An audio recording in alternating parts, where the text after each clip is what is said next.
আমাদের সাথে যারা সক্রিয়ভাবে আন্দোলন সংগ্রাম করেছে সব সময়, এমন 13টি মানুষ আমাদের সামনে থেকে চলে গিয়েছে যারা এই বিভিন্ন গণ অধিকার পরিষদ এবং অঙ্গ সংগঠনের কমিটিতে ছিল।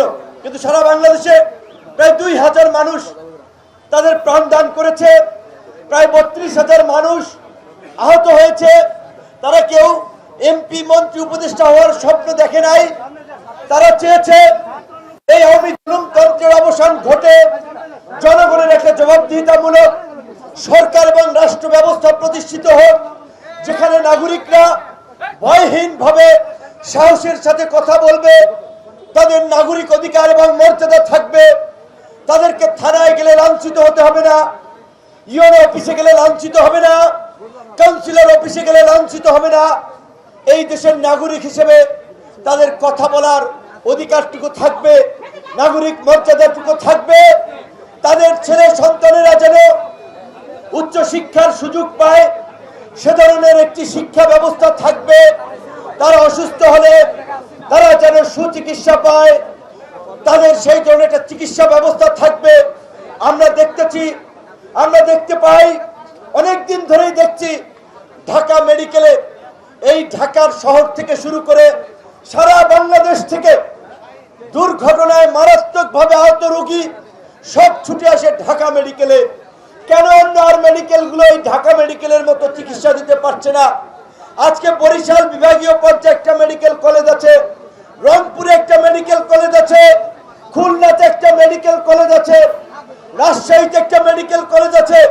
প্রত্যেকটি বিভাগীয় মেডিকেল কলেজগুলোকে যদি ঢাকা মেডিকেল কলেজের মতো বিএসএমএমইউর মতো যদি উন্নত করা হতো, তাহলে বিভাগীয় পর্যায় থেকে মানুষকে চিকিৎসার জন্য এই সবাইকে ঢাকা মেডিকেলে ছুটতে হতো না। এবং খুব অসহায় বোধ হয়, খারাপ লাগে যখন অনেক মানুষ বলে, ভাই হৃদরোগ হসপিটাল একটা সিট ম্যানেজ করে দিতে পারবেন, কিডনি হসপিটাল একটু ভর্তি করে দিতে পারবেন, ঢাকা মেডিকেলে বাচ্চার একটা আইসিইউ প্রয়োজন। অসহায় লাগে। এখন এই সমস্ত হসপিটালগুলোতে সিট লিমিটেড, কিন্তু এমন একটা দুর্ভাগা দেশে বাস করি, এই যুগের পর যুগ এই চিত্র আমরা দেখে আসছি, কিন্তু এই হসপিটালগুলোর কোনো পরিস্থিতির উন্নতি হয় নাই। সবাই ঢাকা আসছে, কেন তাদেরকে ওই বিভাগ থেকে ঢাকা আসা লাগবে? ওইখানে কেন চিকিৎসা সেবা নিশ্চিত করা হয় না?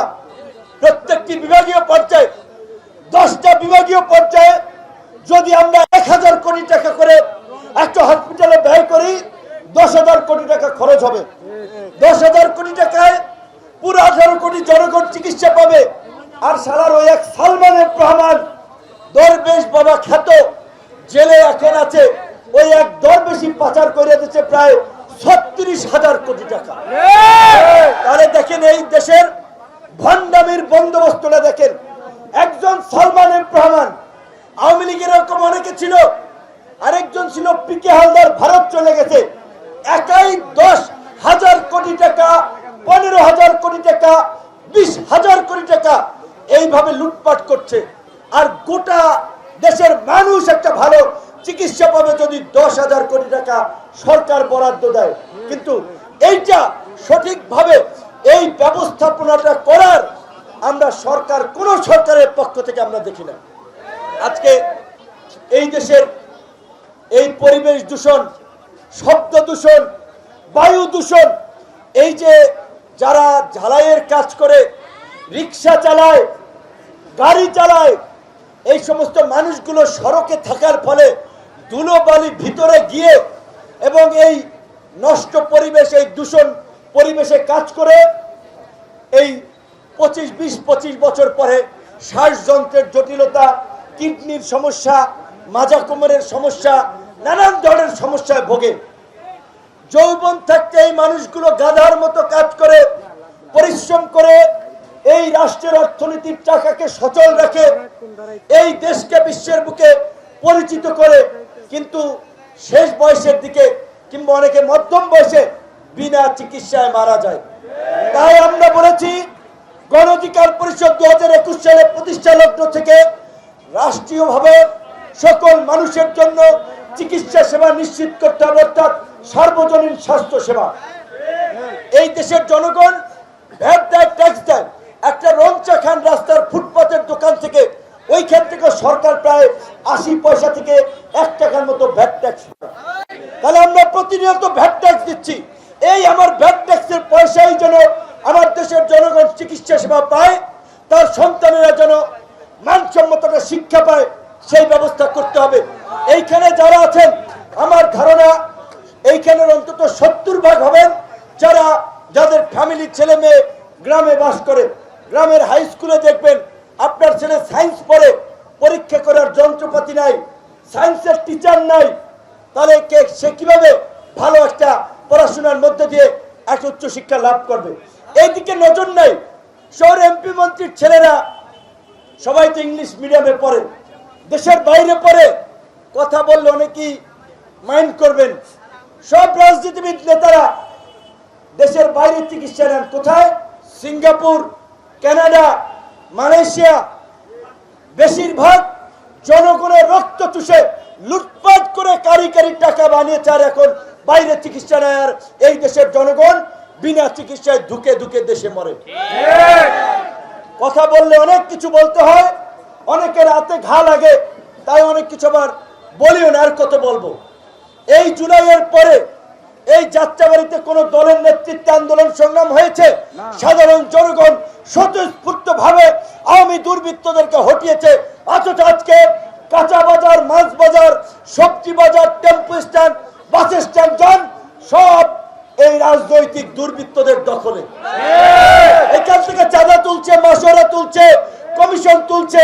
তাই আপনাদেরকে বলতে চাই বন্ধুগণ, বাংলাদেশের মাটিতে আর কোন চাঁদাবাজ, দখলদার, রাজনৈতিক উৎপাতকারীদের আস্তানা গাড়তে দেওয়া যাবে না। সে যেই দলের হোক, এখন থেকে তাদেরকে রুখে দাঁড়াতে হবে। আজকে আমরা বাসে চড়ি, প্রত্যেকটা বাস থেকে ওই মালিক সমিতির নামে, সড়ক সমিতির নামে 80 টাকা, 150 টাকা নেয়। ঘাটে ঘাটে, পয়েন্টে পয়েন্টে পয়সা নেয়। আর এই সমস্ত পয়সা জনগণের উপরেই তারা চাপিয়ে দেয়। কাজে এই তথাকথিত এই চাঁদাবাজদের সিন্ডিকেটের সমস্ত সমিতি ভেঙে তছনছ করে দিতে হবে। কোন শালাকে আর 2 পয়সাও কোন চাঁদা কেউ দিবেন না। এই সায়দাবাদ বাস স্ট্যান্ড থেকে আমাদের সাথে অনেকবার যোগাযোগ করেছে, ভাই এইখানে প্রত্যেকটা কাউন্টার গাড়ি থেকে 150 টাকা নেয়।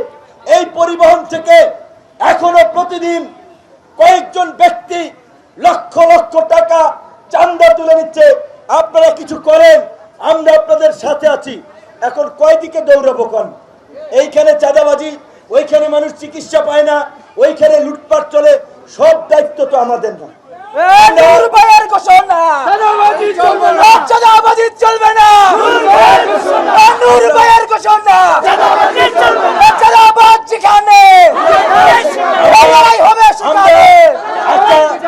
দীর্ঘ লড়াই সংগ্রামের মধ্য দিয়ে অন্তর্বর্তীকালীন সরকার গঠন করেছি। এইখানে আমাদের এক ভাই বক্তব্য রেখেছে, শুধুমাত্র এনবিআর এর চেয়ারম্যানের পদত্যাগ চেয়েছে তারা, সেই কারণে বিশেষ ক্ষমতা আইনে তাকে গ্রেপ্তার করেছিল। আমার নরসিংদী থেকে আমরা এসেছিলাম রাত্র 12টায়, শুনে মাথা ঠিক নাই। এই আমলেও যদি আমাদের নেতা কর্মীদেরকে অন্যায় ভাবে থানায় ধরে নেয়, এটা কি সহ্য করার মতো? আমরা বলেছি আমাদের কোন নেতা কর্মীকে অন্যায় ভাবে হয়রানি করা হলে আমরা ছাড় দেব না। গতকালকে রাতেই আমরা স্বরাষ্ট্র উপদেষ্টার সাথে কথা বলেছি, ওনার বাসার সামনে অবস্থান নিয়ে কথা বলেছি। সকালবেলা তাকে ছেড়েছে, কিন্তু কথা হচ্ছে আমাদের পরিচিতি ছিল, আমাদেরকে চিনে বিদায় তাকে ছাড়ছে। সাধারণ মানুষকে যে এখনো মিথ্যা মামলা দিয়ে হয়রানি করছে, মামলা বাণিজ্য করছে, এইগুলা রুখবে কে? কাজে আমরা প্রশাসনকে বলতে চাই, আপনাদের চরিত্র মোটেও বদলায় নাই। এই জুলাই থেকে যদি আপনারা শিক্ষা না নেন, সামনে কিন্তু আপনাদের আরো করুণ পরিণতি আছে। আজকে আমাদের নেতৃবৃন্দ বলেছে, এই 9 মাস ধরে স্থানীয় সরকারের জনপ্রতিনিধি নাই, কাউন্সিলর নাই, মেয়র নাই, উপজেলার চেয়ারম্যান নাই, পৌরসভার মেয়র নাই, সিটি কর্পোরেশনের মেয়র নাই। আমরা বারবার শুরুর দিকেই বলছিলাম, দ্রুত সময়ের মধ্যে স্থানীয় নির্বাচন দিয়ে জনগণের সেবাকে নিশ্চিত করুন। জনগণের ভোগান্তি কমান। আজকে এই যে এখানে প্রোগ্রাম করছি, এই ভিতরের এলাকা অল্প একটু বৃষ্টি হলেই পানি জমে যায়, ময়লার পানি গন্ধ, ড্রেনের সিস্টেম ঠিক নাই, এত বছরও ঠিক হয় নাই। কারণ এইটা ঢাকার বাইরের সাইড। ঢাকায় যেখানে মন্ত্রীরা থাকে, উপদেষ্টারা থাকে, বড় বড় পয়সাওয়ালারা থাকে, ওইগুলো চকচকা ফকফকা। কিন্তু গরিব মানুষ থাকে, নিম্ন আয়ের মানুষ থাকে, এইখানে টেলিভিশন নাই, ক্যামেরা নাই, তাই এই সমস্ত এলাকার মানুষের দুর্ভোগ। তাই আমরা বলছি, নিজেদের অধিকার আদায়ে এই জুলাইয়ে যাত্রাবাড়িতে যেভাবে প্রতিরোধ করে তুলেছিলেন, আপনাদের মধ্যে থেকে নেতৃত্ব ঠিক করেন, ভালো লোককে নেতা হিসেবে ঠিক করেন, ইমাম হিসেবে ঠিক করেন, তাকে নেতা বানিয়ে আমরা এই যাত্রাবাড়িতে শুধু সারা বাংলাদেশে আগামীতে রাজনীতিতে পরিবর্তন করব। সবাইকে গণ অধিকার পরিষদ করা লাগবে না, সবার ট্র্যাক মার্কায় ভোট দেওয়া লাগবে না। সারা বাংলাদেশের জেলা উপজেলা ইউনিয়ন পরিষদে যেখানে যেই দলের নেতারা ভালো ভালো কাজ করছে, মানুষের কাছে যাচ্ছে, তাদেরকে আপনারা সমর্থন করেন। আমাদের এই যাত্রাবাড়ির ছাত্র নেতাদের, যুব নেতাদের সবাইকে চেনেন। এই ভাই আছেন 5 আসন থেকে রৌনক ভাই নির্বাচন করতে চায়, আরো অনেক আছে আগ্রহী। আপনারা যদি এইখানে গণ অধিকার পরিষদের সাথে থাকেন, ইনশাল্লাহ এইখান থেকে আমরা আগামীতে কাউন্সিলর বানাবো, এমপি বানাবো, এলাকার চেহারা পাল্টাবো। এতদিন তো অন্যদেরকে ভোট দিয়ে দেখছি, কাজ তো হয় না। তাই এখন আমরা বলছি যে তারে করেন, আরেকজনকে করেন, আপনাদের সাধারণ মানুষকে এগিয়ে আসতে হবে। আমরা এগিয়ে না আসলে এই সমাজের পরিবর্তন হবে না। দুঃখ নিয়ে একটা কথা বলতে হয়, যেই যায় লঙ্কায় সেই হয় রাবণ। আজকে স্থানীয় সরকারে এখন জনপ্রতিনিধি নাই, বিভিন্ন জনের খাতিরের লোক, সিন্ডিকেটের লোক, তাদেরকে কাউন্সিলর পদে, মেয়র পদে, উপজেলা চেয়ারম্যান পদে, সিটি কর্পোরেশনে বসানোর একটা পায়তারা চলছে। আমরা পরিষ্কারভাবে বলতে চাই, নির্বাচনবিহীন এই সমস্ত তথাকথিত এই ব্যক্তিদের কাউকে কোন স্থানীয় সরকারের প্রতিনিধি হিসেবে বসতে দেওয়া হবে না, হবে না, হবে না। যেখানে বসবে সেখানেই আমরা প্রতিরোধ করে তুলব। আজকে অত্যন্ত আমাদের আস্থা ভরসার জায়গা ছিল এই সরকার, কিন্তু এই সরকারেরও গত কয়েকটি কাজ নিয়ে আমরা শঙ্কিত, আতঙ্কিত। আপনারা জানেন, এই আমাদের কক্সবাজারের সীমান্ত দিয়ে করিডোর দেওয়ার মধ্যে দিয়ে দেশকে আরেকটা বিপদে ফেলার পায়তারা করতেছে। তাই আমরা সরকারকে পরিষ্কারভাবে বলতে চাই, এই করিডোর দিয়ে খাল কেটে কুমির আনবেন না, বাংলাদেশে বিদেশিদের ঘাঁটি বানাবেন না, আমরা এটা মেনে নেব না। একই সাথে বাংলাদেশের চট্টগ্রাম বন্দরকে বিদেশিদের হাতে তুলে দিয়ে দেশের সার্বভৌমত্বকে আরেকটা বিপদের মধ্যে ফেলানোর একটা পায়তারা, একটা ষড়যন্ত্র আমরা দেখতে পাচ্ছি। আমরা বন্দর এবং করিডোর নিয়ে আমাদের পরিষ্কার অবস্থান ব্যক্ত করতে চাই। সরকারকে বলতে চাই, আপনারা একটা অন্তর্বর্তীকালীন নির্দিষ্ট সময়ের জন্য আছেন, আপনারা একটা নির্বাচন দিয়ে নির্বাচিত সরকারের হাতে ক্ষমতা হস্তান্তর করে বিদায় নেবেন। আপনাদের বন্দর করিডোর এত কিছু করতে হবে না। বন্দর করিডোর এই অন্তর্বর্তীকালীন সরকার কিংবা পরবর্তী নির্বাচিত সরকার, কোন সরকার যদি বিদেশিদের দেওয়ার চিন্তা করে, সেই সরকারের বিরুদ্ধে আমরা আন্দোলনে নামবো। মাগরিবের আজান সন্নিকটে শুধু একটা কথা বলে শেষ করব, গণ অধিকার পরিষদ যারা করেন, রাজনৈতিকভাবে সহকর্মীদের সাথে সম্পর্ক বিবেচনা করবেন না। কালকে যেমনি ভাবে আমাদের শেরে বাংলা থানার সহকর্মী চিল্লুরের মুক্তির জন্য আমরা রাতেই মিছিল করেছি, স্বরাষ্ট্র উপদেষ্টার বাসায় গিয়েছি, একইভাবে আমাদের প্রত্যেকটি নেতা কর্মীদের বিপদে আপদে পাশে দাঁড়াতে হবে। একই সাথে আরেকটা কথা শেষ করব, আমরা যে চাঁদাবাজি, দখলবাজি, লুটপাটের বিরুদ্ধে কথা বলে আসছি, আন্দোলন করে আসছি, আমাদের কোন নেতা কর্মী এতে জড়াবেন না। বৈধভাবে ব্যবসা করেন, ব্যবসা নবীর সুন্নত, ব্যবসা করে অনেক দূর যাওয়া যায়, মানুষের ভালোবাসা পাওয়া যায়। সৎ ব্যবসায়ী হলে মানুষ আপনাকে সহযোগিতা করবে। কিন্তু আওয়ামী লীগ নিষিদ্ধের আন্দোলন কইরা আমরা চাইছি, এখন আওয়ামী লীগের কার্যালয়ে জুলাই যোদ্ধা, জাতীয় যুব শক্তি, এনসিপি এই সমস্ত নাম দিয়া আওয়ামী লীগের এই লুটেরাদের কার্যালয় দখল করবেন, এই সমস্ত ঘৃণিত কাজকে আমরা সমর্থন করি না। আমরা পরিষ্কারভাবেই মনে করি, গণহত্যাকারী রাজনৈতিক দল আওয়ামী লীগের দেশে রাজনীতি করার অধিকার নাই। তাদের সম্পদ সরকার বাজেয়াপ্ত করে সরকার সিদ্ধান্ত নেবে ওইটা কি করবে।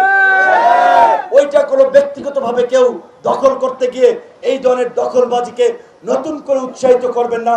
আমরা এই নতুন বাংলাদেশে দখল চাঁদাবাজির বিরুদ্ধে গণ অধিকার পরিষদ সবসময় এই রাজনৈতিক দুর্বৃত্তের বিরুদ্ধে আছে, ছিল, থাকবে। সবাই ভালো থাকবেন। আসসালামু আলাইকুম।